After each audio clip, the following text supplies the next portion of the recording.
Hello, everyone. Today is October 4th, 2023. This is the Kubernetes data production working group meeting. I think today we just have this one thing in the agenda. We'll be talking about the CBT, the CSS spec review status. So let me just talk about this one first.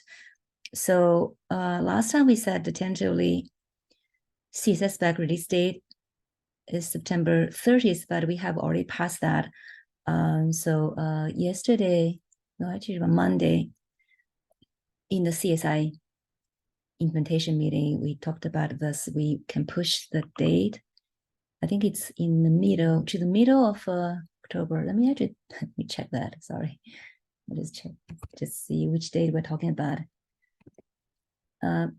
The code freeze is like end of October, so it's kind of like middle of. I think it's middle of October that we want to get the CSS spec release, because we do have volume attribute class that we need to cut release for that. So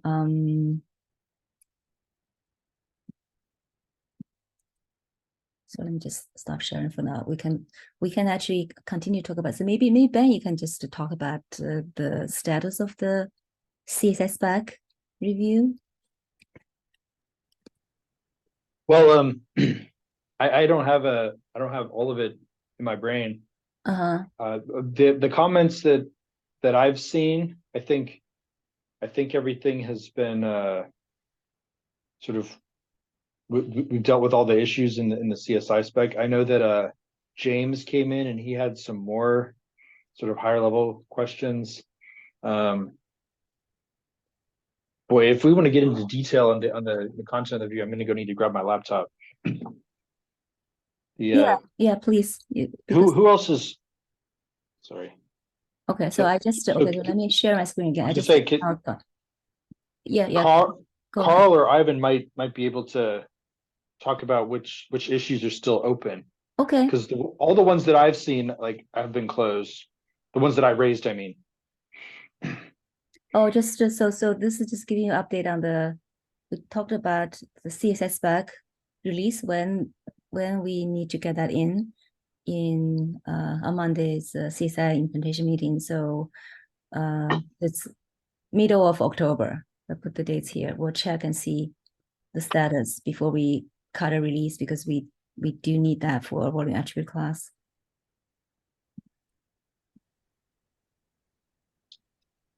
Yeah, I can see 3 issues on the cap of the CSS spec.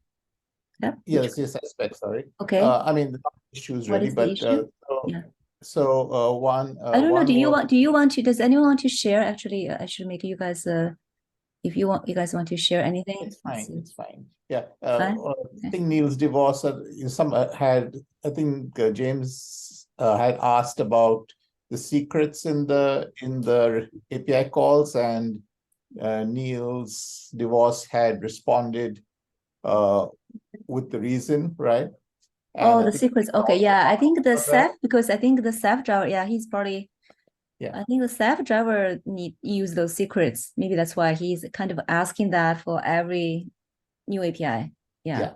And I think Ben also responded to James on that once. I think that issue is laid to rest, but it's not a thread I'm really capable of responding to.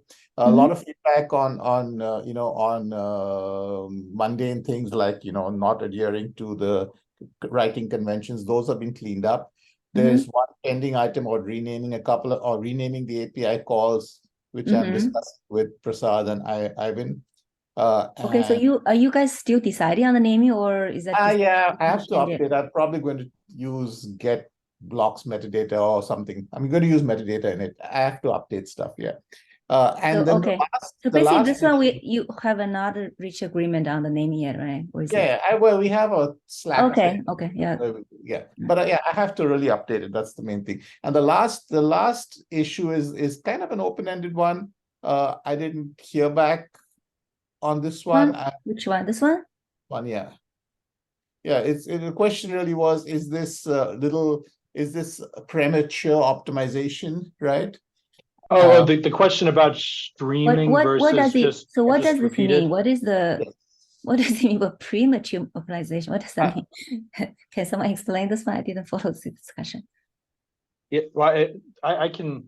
So the question is, why are we returning a gRPC object or struct message stream as opposed to just like a repeated message like we do everywhere else in CSI? And the theory was, well, we're going to be sending a much higher volume of messages over this RPC than over any other RPC because it's going to be kind of a data heavy API.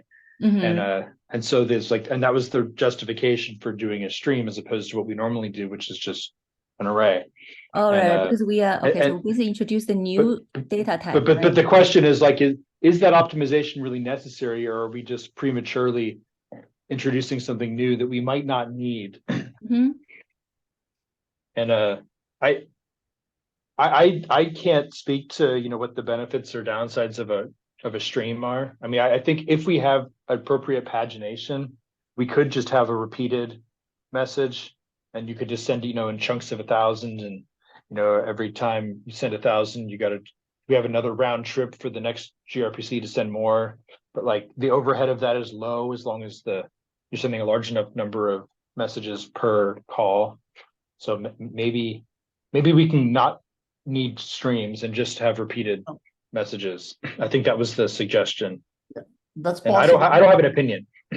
I have an opinion on the implementation. If I were a vendor, the stream model keeps state for the whole transaction, whereas if you had a pagination model with new calls and you want to write a stateless server, you're going to be fetching stuff all over again. So the stream model is way more efficient in terms of implementation. I mean, maybe but hold on, but we have to implement pagination anyways. So the question is, I don't understand the situation. So pagination. So first of all, stream model is actually very efficient in terms of the number of round trips one has to make, right? Because it's a push model coming back.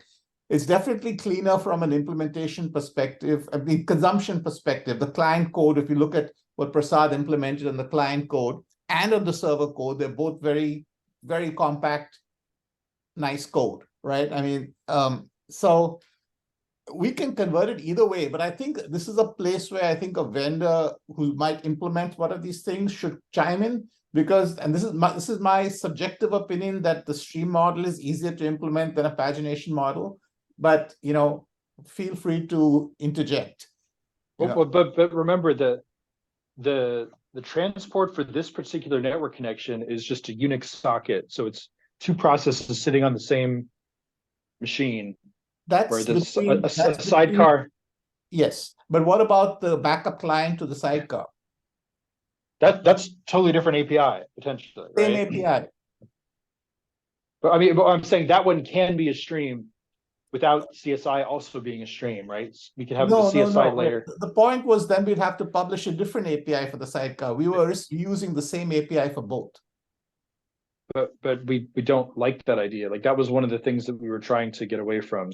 Why nobody has expressed that? I've expressed it, and I think what is to not like about it? It's a spec. It's a standard. Hang on a sec. I think there is a chance that James might be missing this particular context. I think he's thinking about just the Unix socket transport. I don't think he's know that this spec would be used on both sides between the backup and the sidecar and the plugin.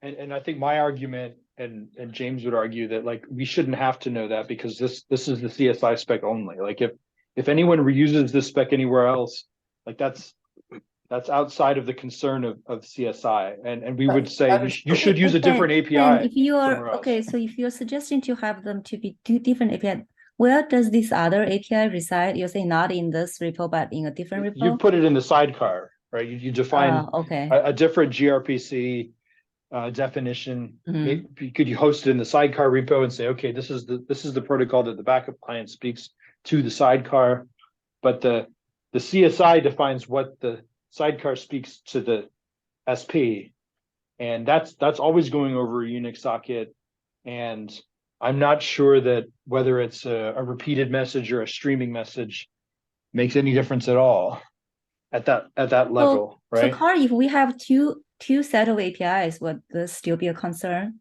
Not using a string? I mean, it's just ugly, and there is an issue. Ugly. Which part is ugly? Sorry, which part is ugly? The overall process is ugly. The fact that we have to deal with understanding two levels of things. But I mean, from a consumer perspective, they will see only one API, which is the external API. Question is, where do we publish that API?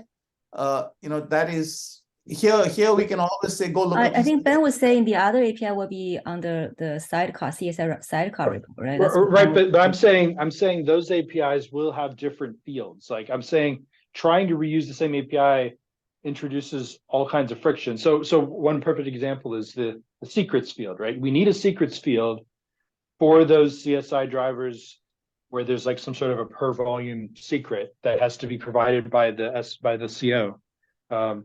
Like those are things that the CO will have, not things that the backup client will have. There's no way the backup client can pass in the appropriate secrets to allow the SP to service these RPC calls. Those will have to come from the sidecar itself. And the same way we do secrets with every other sidecar. They're stored in Kubernetes. They're stored as Kubernetes secrets using some templatized naming scheme that the sidecar understands, and whenever it needs to make a call for a specific, a CSI RPC call, it gets the appropriate secret and sends it down to the SP. So like that needs to exist at that CSI layer, right. But it doesn't need to exist at the layer where the backup client is talking to the sidecar. So yes. Like trying to reuse the gRPC message definitions verbatim, like will lead to weird things where it's just not the same at those two layers. So the secrets I can see. I mean, that's a good argument. But there will be more things like that, I think. But the question right here was the stream issue, which is independent of whether it's one API or two. So yeah, so if it's two, okay, let's say we have two, then are you saying you cannot use stream in this CSI stack? That's a question. So what? So what is the okay? Are you? Yeah, the argument I think problem, or is it any performance problem? Was just implementation not clean? I was exactly what is the problem? Yeah, what is the problem? I think what James was saying is we've never used streams anywhere else in CSI. We've always had repeated messages, and it's been fine. Like why try something new in this case, right? That's the argument. And on top of that, his argument is also like, hey, the client already have to keep state of which page or pagination that you're using. So currently, sorry, just to refresh my memory here. So in the prototype, so we are paginating on top of the stream. Like what exactly are we? How is the pagination used in conjunction with the stream? So we're paginating blocks, but on top of it there's stream. So we fill in. So each response which streams to the network, right? Each response contains a list or a sequence of metadata, and there is a max results field which says how many can be, the client wants to accept in each page. Right, so the server just fills up that many and then does a send.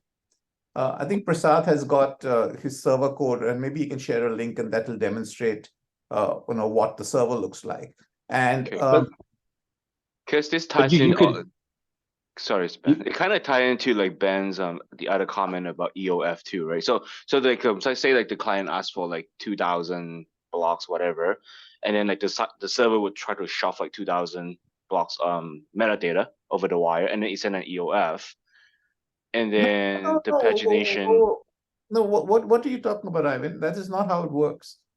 The client can only request the number of the limit on the number of entries in a page, not the overall number of entries returned. And the server is always capable of restricting that further. So, and after that, right? So like the client requests like the maximum number that is permitted, right? That's what you're saying. And Sure. after that, the server send an EOF to close the stream, and then the client will be responsible. The stream, and the EOF is just a manifestation in the language of the client. The EOF is just a signal that like there are no more records that you can request. And that's particular to Go. I mean, if you use Java or something else, there'll be other mechanisms of how a stream is closed. It's gRPC implementation on the client side. So is the pagination on top of it or below? So the stream concept is a gRPC concept. So you really have to look at gRPC for that. This is not something new. So essentially what happens is the client makes a call, and in that call, right, either the call fails or succeeds. If it succeeds, it returns back a stream object. The client then reads from the stream object till it gets end of stream. That's the higher level perspective of what a gRPC stream is. On the server side, right, in the server stub, which receives this client call, that server stub essentially goes into a loop and starts paging data into some stream construct, which is one of the input parameters to the stub. And on the server side, when it finishes paging, finishes the data, it closes the stream. That's the high level view of how this stuff works. It's pretty clean to code, so it's very easy to code on both sides, client and server. So the main benefit is the client can start consuming messages while the server is not done producing messages, right? Because if you just use a repeated message and the client says, give me 1,000, and the server just generates 1,000, shoves them into a giant message with a repeated 1,000, and then sends them, the client won't see the first one until the server has completed generating the 1,000th one, right? Yes. It'll just come as one gRPC message. Yes. I guess the benefit of a stream is you're going to send 1,000, and so the client will see the first one as soon as the first one's generated, and the server can keep working on generating the second and the third and the fourth, and they'll stream over. But like this is a new thing in CSI, and the sending a block of 1,000 like would work. It just has a little bit more latency, right? And the question is, how much latency is it really? Is it, Ben, it's more than just latency, Ben. It's like we know if we can, let's loosely use the word session to get all the metadata. So in this session, right, let's say if we did not have the stream, we'd have to make multiple calls, and in the subsequent calls, we'd have some positional information, say continue from this point, right? On the server side, and all of that is there with the stream, right? You can say I only want 2,000 at a time. So then you get a 2,000 in your stream, and then the stream ends, and then you got to go call again and get a new stream to get 2,000 more. No, that's not true with the way the stream works. There's a single client call for the stream, and the entire stream is fetched to the client call one block at a time. If you scroll down a little bit more, Xing, you'll see the data structure return on the stream. So you have paginations happening over one stream, right? So that was my earlier question. Is that it? Is that what you're saying? Let me move down or yeah, here's the request object. See the request object, and then see the response object. So the response object is below, I think. Many comments here. All right. All right, starting off. I thought that you would get a stream per page. You get a stream of this message, get allocated response. This isn't the stream. Right, but that you get one per RPC caller per page. So if the client sends a request and says max of 2,000, the stream will end after 2,000, and you'll have to make another RPC call, another stream. No, absolutely not. That's mistaken. Here's this thing. This part on line 3287, repeated block metadata, is the pagination part. Okay, so a stream returns a sequence of this object, the one we're looking at here, right? This is the response object, and each response object contains within it, right, this repeated block metadata, and the number of items of block metadata is the max results. It's the max results per page if you want to consider it that way. If you want to consider this a page, but this is not a page. This is max results per response, whatever. So that's what you get over here. So what happened after max result? You have to start a new stream, right? Is No, there more? no. Hang on. No. Okay. Actually, it's just a question. It's just a question. Yeah, Prasad. Prasad, can you? I just want a better understanding.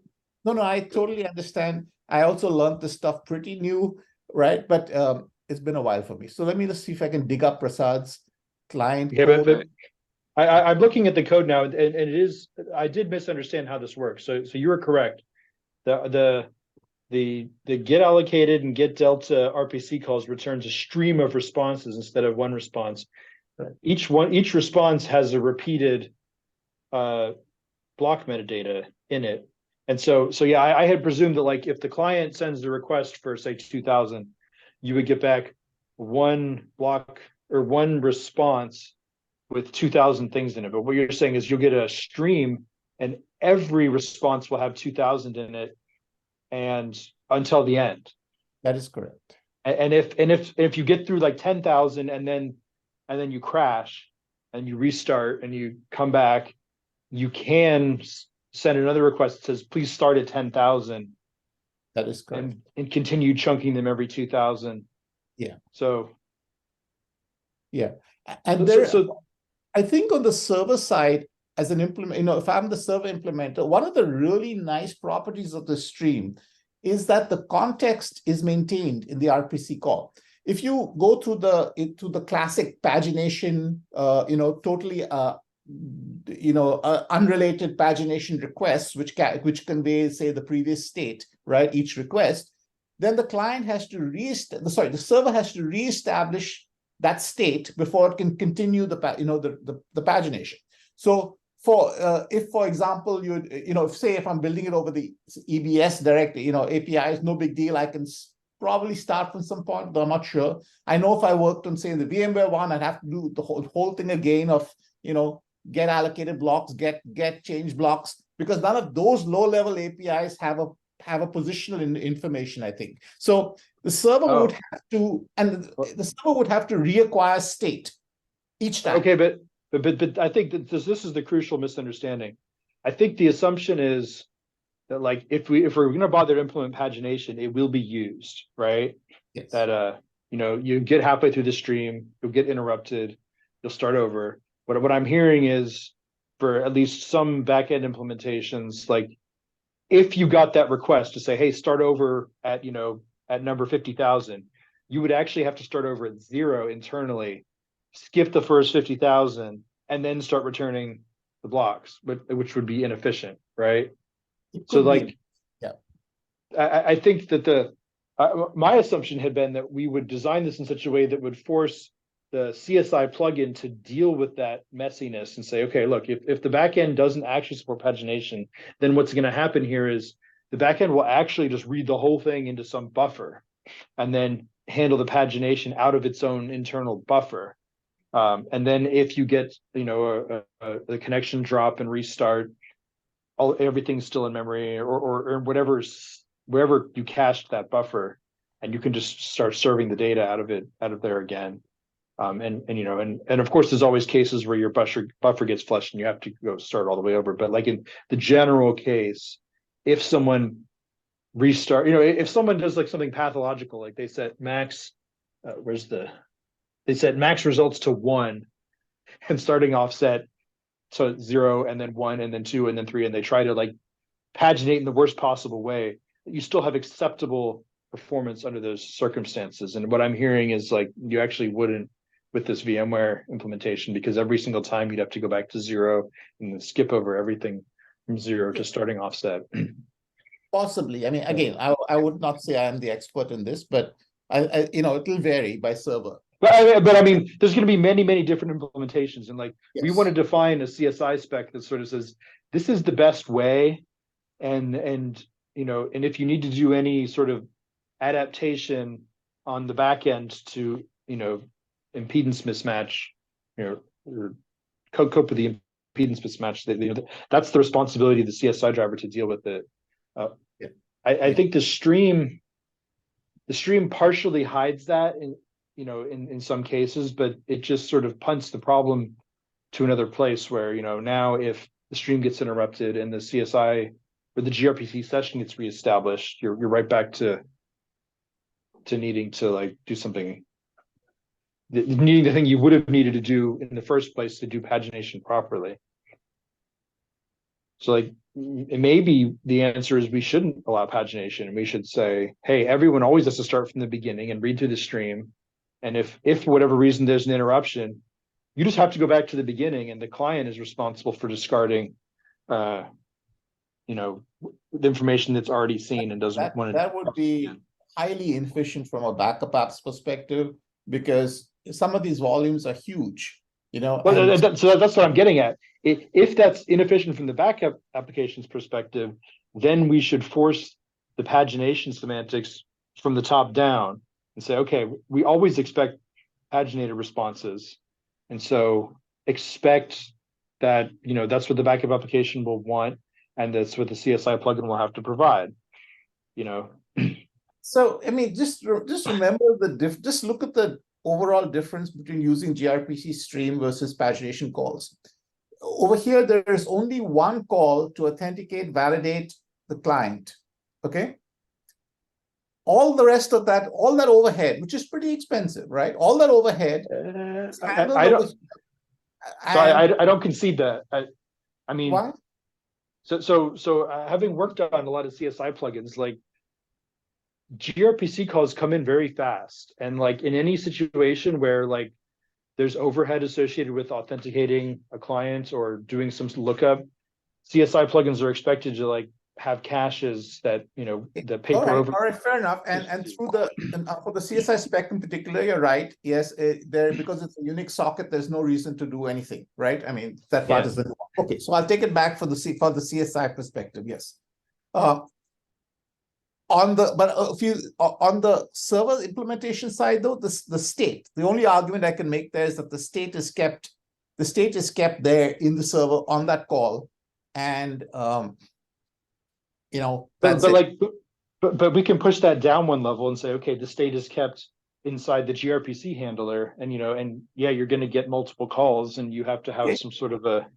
All right, I have no defense. Is any vendor side people have opinions here? Because again, my personal opinions are more on the app side, right? If someone on the vendor side can make.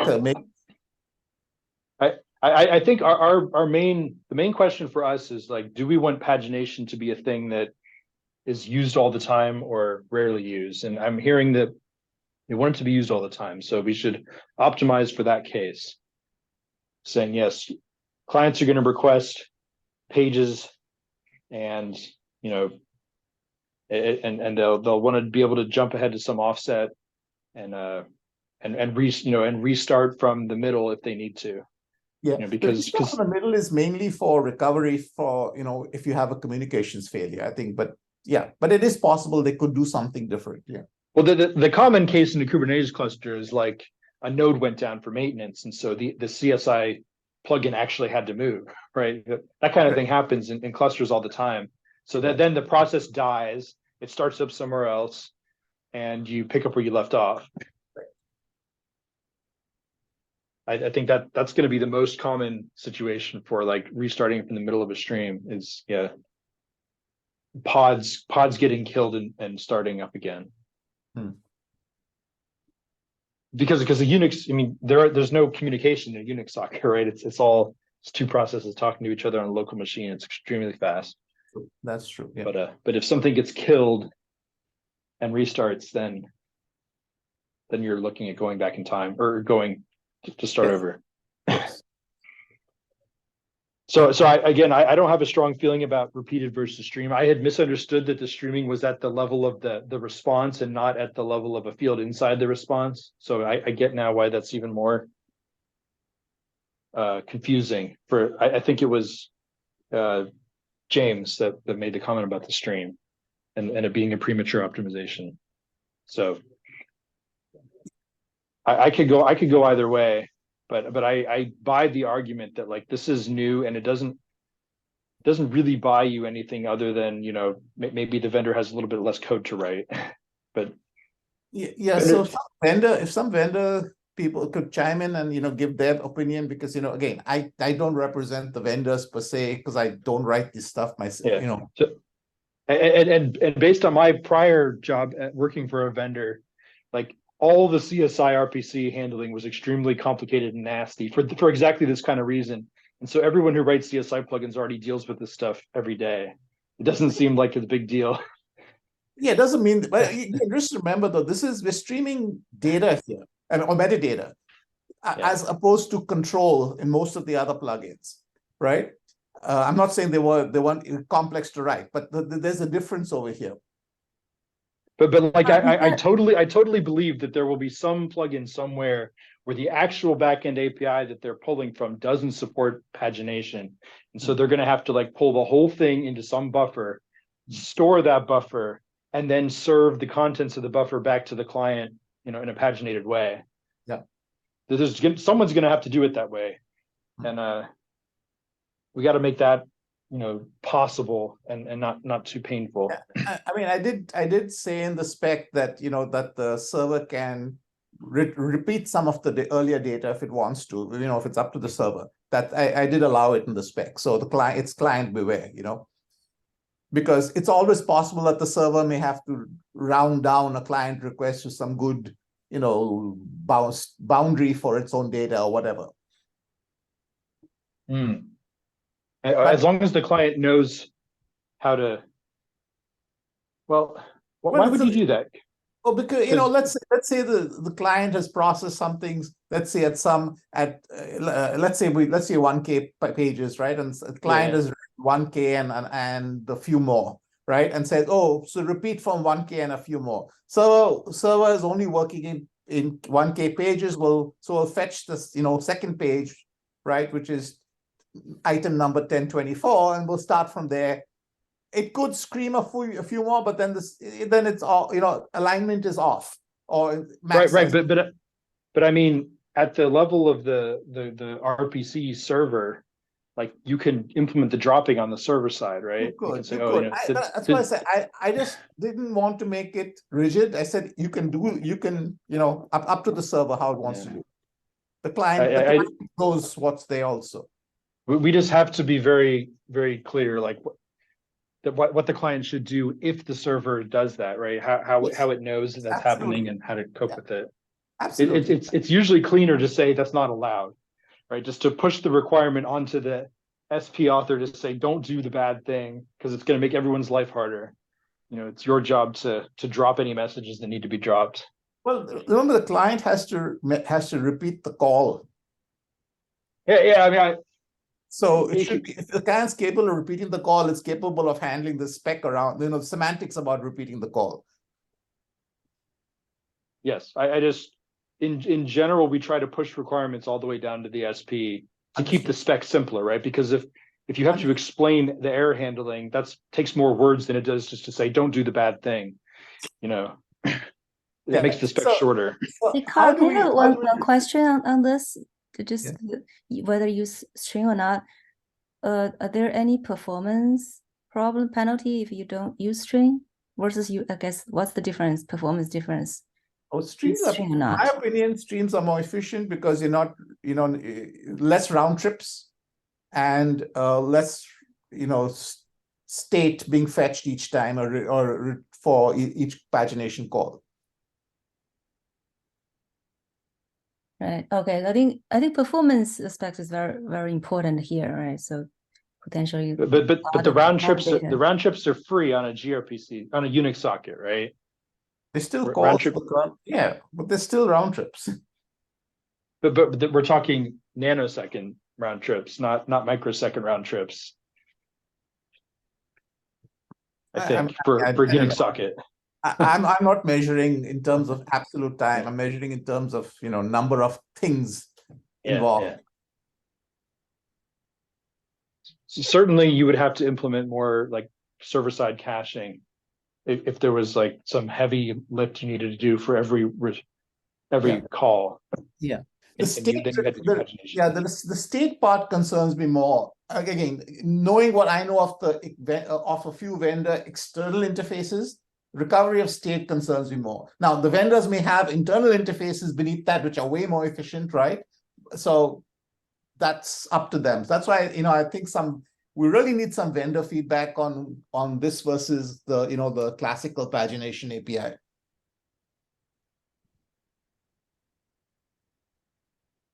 I think that would help. I think that James is coming from the perspective of like the CSI specs should be clean and low risk to add new features. And he's not thinking about, the code that you have to write on the client or the server. I think that's his perspective. So that's one item to be resolved. The other item which Ben just brought up is separate the KEP API from the CSI spec, which we can do, right? Do we have any clue as to publishing that the gRPC in the KEP? How does that going to be consumed by an application?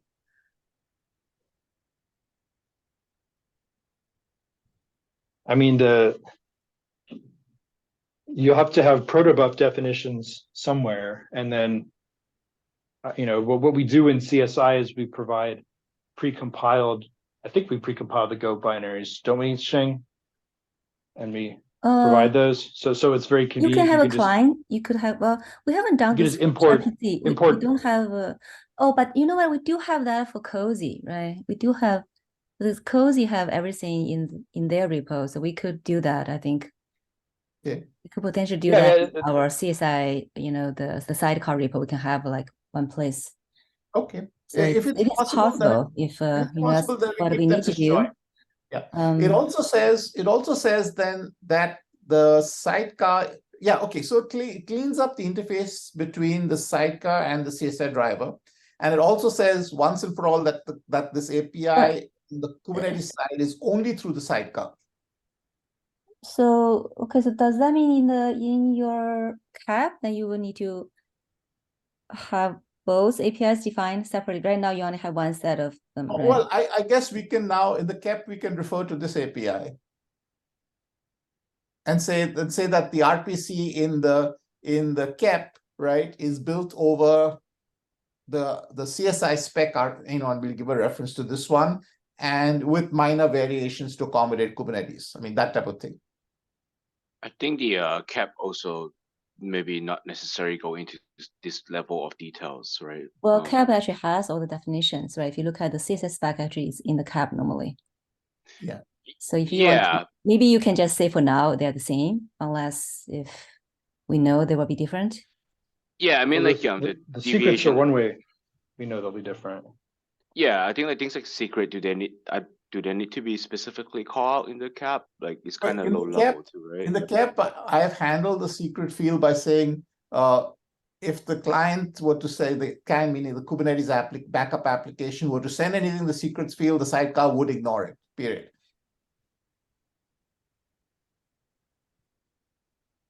Yeah, I think the CAP you will need to have like this. Right. So as long as you have something like this, I'll be fine. If it's different from this one, then you do need to have another set of them in the CAP.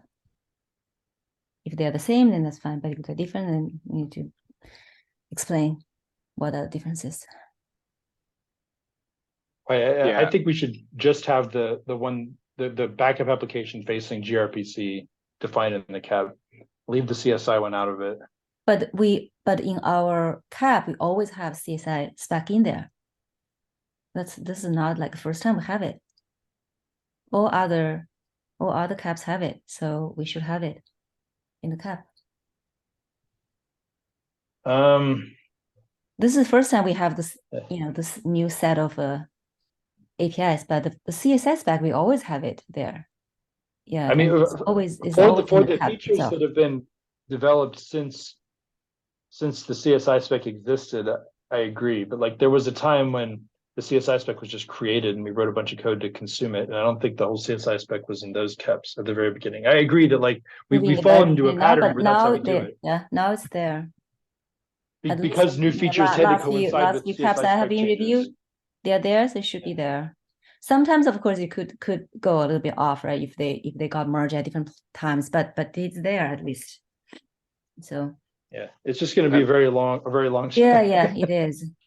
But at this point, maybe you can also, I don't know, right? maybe you can also just if this one is already merged, then maybe you can just refer to this one. I guess that's probably fine. Yeah, that was my thinking. Is you get the CSI spec merge first, and then you just refer to it and say, hey, look, yeah, that should be CSI fine. now. Yeah, because most of the time they are not merged, so we do need to have them in the cap because it's not there. I mean, right now it's in the PR cap PR because it's a proposal. Even if it's in PR, we still have them. If you look at the voting attributes, you have voting group snapshot. They all have the CSS spec. But if we get this one merged first and then you update the cap, I think it's probably fine. Yeah, you just if it's getting too long, can remove that. Just say, hey, this is already merged. It's here. But the reverse is worse. If you merge the cap first before the CSI spec changes. No, we should not. Then we update it. Yeah. But that's what we did in the past, right? It just sometimes it's hard to coordinate the two. Yeah. Like the voting attributes, that cap that's already merged, right? That cap is already merged. Yeah, but that went through many changes, right? Huh? That one has the cap. That one has the cap. That one has the CSS spec definition. Right, but I'm saying like the initial CSI spec proposal versus what eventually merged was wildly different. It will be different, yeah. So that's why you are actually the best thing is to go back and update that. Yeah. Okay, yeah, it is. If you have a way to update it after it's been approved, you can. Yeah, you can. You can definitely update it. Yeah. I'm not that's not like permanently updated. Yeah. Okay. So we need to. So I think the big issue really is pagination on or stream. Right. And it sounds like if that's an issue, I can't read from James' response whether he's vehemently against the issue or is he just asking a question for background. So I cannot gauge that. I mean, the question about is this a premature optimization is coming from a place of we've never done this before. Why do something new unless you can point to like here's the big benefit? And so I tried to answer that, and I don't know if I did. So if anyone else can add any shade on what I wrote out there, right? Yeah, but I think for my iPhone, I definitely think performance is a big thing, right? And this potential could be a lot of data. So I'm leaning towards stream for that reason. But I don't think that the CSI spec fundamentally changes the performance. It's just if you don't have a stream and if you just have repeated messages, you force the SP to do more work, right? To cache anything necessary to like return things quickly. Like that's the big trade-off. Right. It's not that you can't do it, it's just more work. Are there any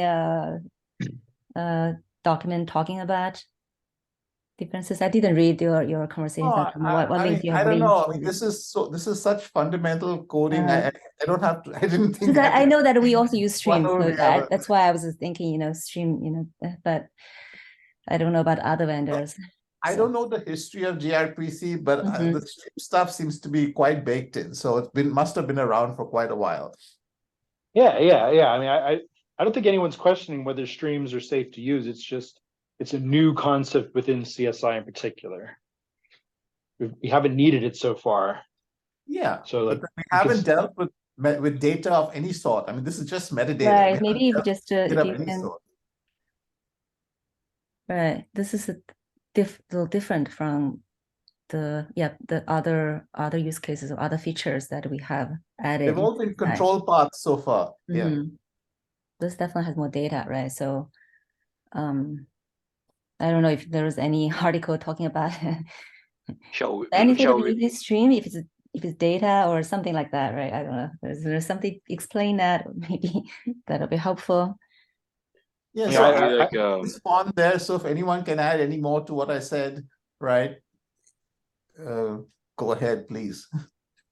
Shall we also I don't have strong feelings either way. Yeah, shall we also ping like James and ask him, hey, did this response from Carl answer your question? Do you want to chat more about it? Kind of thing.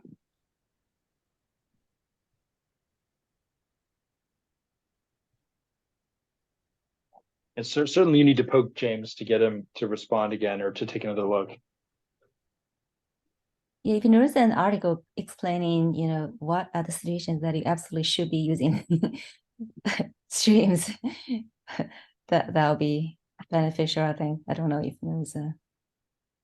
Yeah, I actually didn't think about writing about the server implementation side, but I don't think that necessarily factors in a spec. But if a server vendor, right, who might implement one of these things has any comment, that would be great. Are there any existing articles explaining this? Talking about why stream is what use cases stream is the perfect or the best choice or something. Are there any general article? I'm not talking about. Of course, if some vendor has experienced this one, it'll be even better. But I mean, are there any general article about this? I think James know what the benefits are. I think it's just like, whether like his question is still like, do we need it?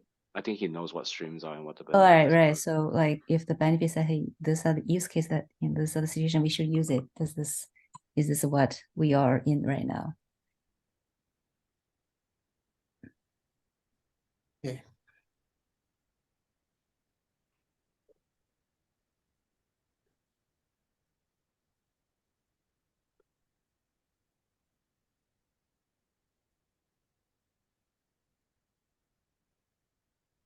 Just trying to think what the next step is here. Yeah, sounds like this one is the biggest blocker, right? The rest of them seems like we could get them resolved. So this is the one thing that needs more time.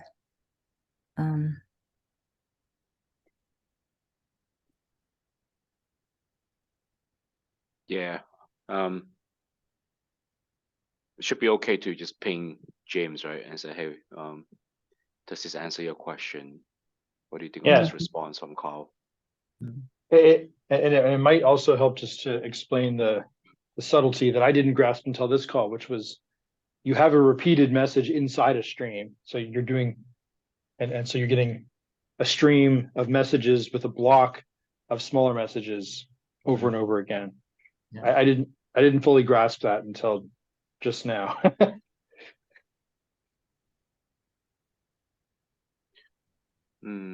Hey Carl, would you mind like pinging James?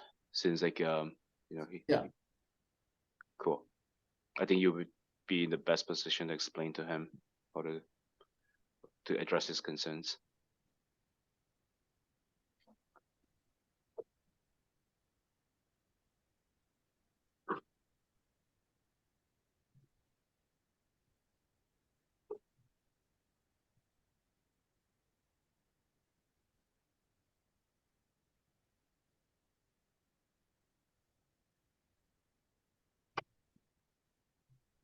Should I ping him, meaning on Slack or? Yeah. What is his? I don't know his Slack handle. I suppose it's somewhere in the. It would probably be the same as his GitHub. Yeah. JDev. Okay. Probably. Yeah, I think so. I think the same. James De Felice. Yeah. Okay. I will ping him up. I'll add some comments, another comment based on what we discussed today, and then I'll ping him. Cool.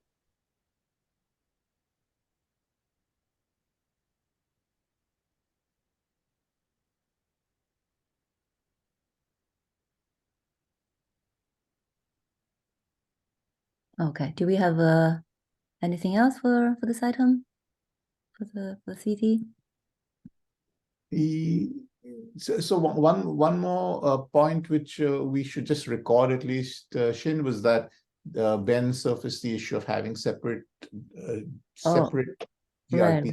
separate protobufs for. I think after the CSS spec gets in, then we can decide based on that. Yeah. Separate. Oh, this is that. Okay.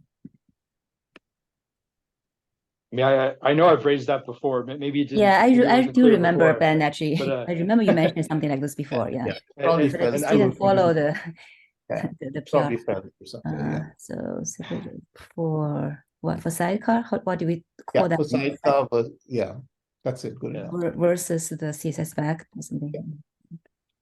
I think once we know the final shape of the CSS spec, we can work on that. Let me just Ben's comment.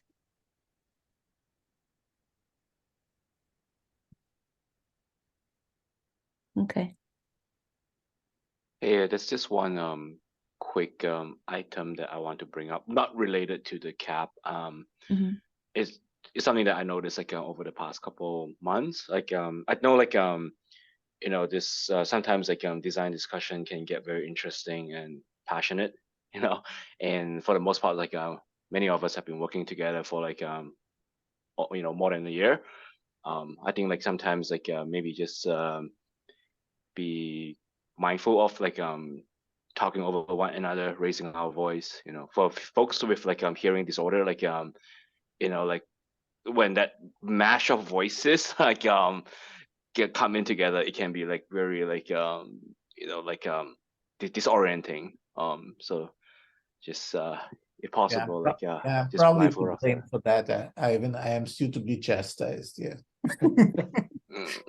No, it's not just you. I do that too. You know, like case like yeah, personally like you know, like it will give me a headache afterwards because of some you know, issue that I have. So yeah, I'm very aware of it, but I don't know how to avoid it sometimes when like I'm used to using Google Video Conference where you can like raise your hand when you have something to say, and like people follow the protocol of like next person to raise their hand gets to talk next. Zoom doesn't have anything like that, so it's. Oh, you can. There is a way. I just never used it. I know, but I know there is a way to raise a raise hand. hand. Yeah, There I know is? other people do it. I just don't know. I never used it myself, right? But I do know other people Okay. uses this. But oh, I it's called don't know. I don't know how to use it reaction myself. or something. I think it's called reaction or something. I don't know if it's it's called Definitely it is there. Let's say raise there. Ben's raised his hand. recognize hand gestures. Okay, let's see. Let me try this one. What does this one mean? Yeah, there's raise hand. Okay, okay. I don't know what. Okay, I see your hand. Looks like a yeah. Yeah, we could do that. I know other some other meetings they use that. Yeah, thanks. Thanks for that people don't just you know, talk over each other, but it's still hard sometimes. We should encourage people to use that feature. I didn't know. Yeah, maybe next time we'll just say, hey, let's try to use this so that everybody has a chance to talk. Otherwise, you know, like it becomes like a shouting match. We can just wait till people start talking over each other and say, hey, everyone's talking over each other. Please raise your hand if you have something to say. Right. Yeah. All right. I think we are on the topic hour. I think thanks Ivan for bringing this up. So maybe we'll try something next time. Let's see if we can do that. Yeah, it takes a lot of practice for myself. I do that too. I have a lot of tendency to do that, so I have to like practice it a lot. Okay. Anyways, thanks everybody. All right. Thank you. Bye bye. Okay. Cheers. Thank bye. you. Bye.